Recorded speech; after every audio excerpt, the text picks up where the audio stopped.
इसका क्या कर लिए कि समीकरण यह हो गया, ये समीकरण यहाँ है। इसको हम लोग माने हैं कि एक बटा एक बटा एक्स को क्या मान एम, इसको मान लिए हैं एन। यह हो गया। तो समीकरण फर्स्ट है, समीकरण फर्स्ट का काम किए ही समीकरण सेकंड का काम किया, सेकंड समीकरण यह हो गया। और इसको इसको को हम लोग क्या करेंगे, अगर समीकरण 3 में अगर हम 2 से गुना कर दे और इसमें अगर हम 3 से गुना कर दे तो एन एन का मान क्या हो जाएगा, सेम। एन एन का मान आपका सेम आसानी से होगा। लिखेंगे कि समीकरण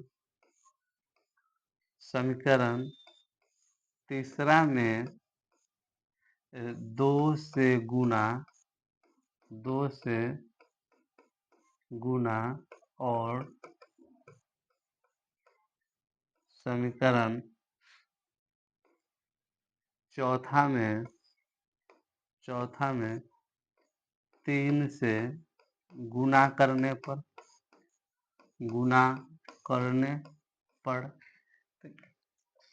तो ये आपका क्या होगा, क्या करें कि 2m plus 3n equal to 2 में कैसे गुना कर रहे हैं, इसमें हम 2 से गुना कर रहे हैं।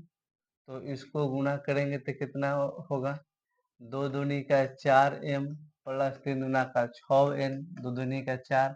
इस समीकरण का नाम लिख देंगे ना पंचमा। और एक और हम लोग इसमें कैसे गुना कर रहे हैं, तो इस समीकरण में हम लोग गुना कर रहे हैं 3 से। ठीक है, इसका नाम लिख देते हैं। इस समीकरण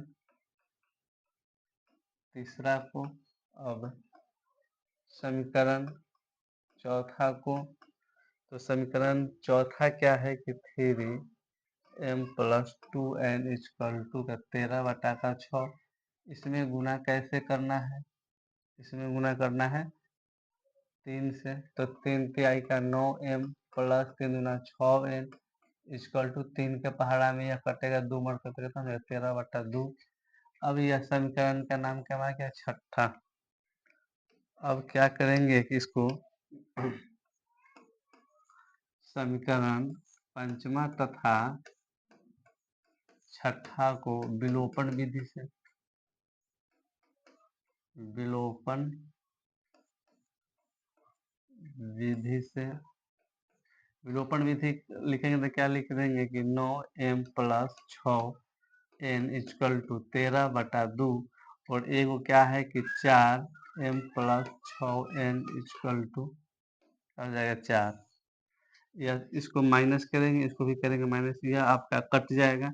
इसके घटाएंगे तो कितना आ जाएगा 5m इक्वल टू यह हो जाएगा कि 13/2 माइनस 4/1। लिखेंगे कि 5m इक्वल टू एलसीएम लेंगे 2, ये आ जाएगा 13 और माइनस का ही आ जाएगा 8। ठीक है, तो 5m इक्वल टू 8 में 5 कितना आ जाएगा 5/2। ठीक है, अब इसको लिखेंगे इस यहाँ पर लिखेंगे कि सम क्या है कि 5m इक्वल टू 5/2। लिखेंगे कि m इक्वल टू 5/2 गुने 1/5। 5 से 5 कटेगा, m का मान कितना आ जाएगा 1/2। यह m के मान आ गया। n के मान निकालने के लिए क्या करना पड़ेगा कि समीकरण समीकरण किसमें, तो तीसरा में, समीकरण तीसरा में m का मान रखने पर समीकरण तीसरा क्या है, तीसरा है 2m plus 3n equal to का 2। इसमें मान बैठाना है, इसमें मान क्या बैठाएंगे कि 2 गुने m का मान 1/2 प्लस 3n इक्वल टू का 2।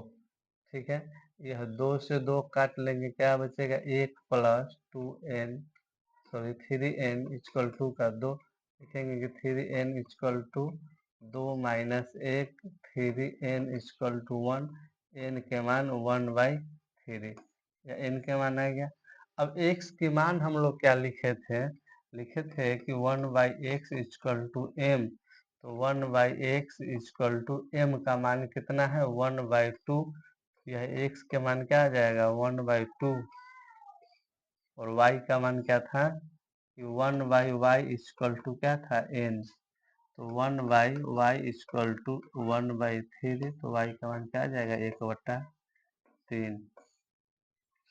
यह आपका m और n मान हम लोग रख करके उसको हम लोग x और y जहाँ था उसको हम लोग क्या कर लिए m और n समझ करके मानने के बाद क्या कर लिए m और n का जो मान निकल के जो यहाँ से है आया m का मान, और यहाँ पर n का मान जो आया है इसी को हम लोग क्या कर लिए x और y का मान में कन्वर्ट कर लिए हैं।